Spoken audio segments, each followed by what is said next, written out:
কৈলাস থেকে আসছেন বাবা ভোলানাথ, সঙ্গে মা মহামায়া।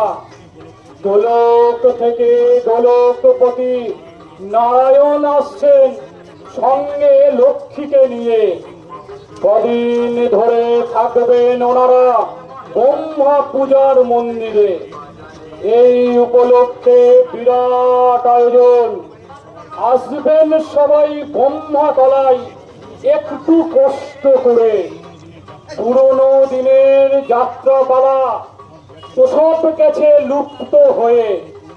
সেই পুরনো দিনেই ফিরে যাবেন একটু হালকা নেশা করে। দেশটা যাচ্ছে উচ্ছন্নেতে, সব ধর্ম ধর্ম করে। পূর্ণ লাভের আশায় কুম্ভ মেলায় হাজার হাজার মানুষ মরল পদপিষ্ট হয়ে। এই দেশটা কেমন যেন হয়ে গেল একেবারে। নিরীহ মানুষকে মারছে ধর্মের নামে, মেরে দিল কাশ্মীরে। চার ফেলতে পেছন উঁচু, বাইক একটা চাই। ঝলসে এসে ছুটকে সে পরে যেন গায়। বেশি দাড়ি কাটলে পরে চোখ খারাপ হয়, এটা চিকিৎসা শাস্ত্রে বলে। আর কোন রকমে গুণ হয় না দাড়ি ঘষলে বৌদিদের গালে।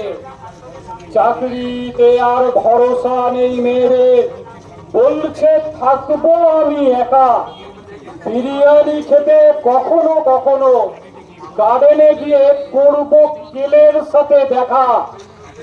তাপি পিসির গায়ে হলুদ, শঙ্খ বাজে উলু করে এলাকা জুড়ে।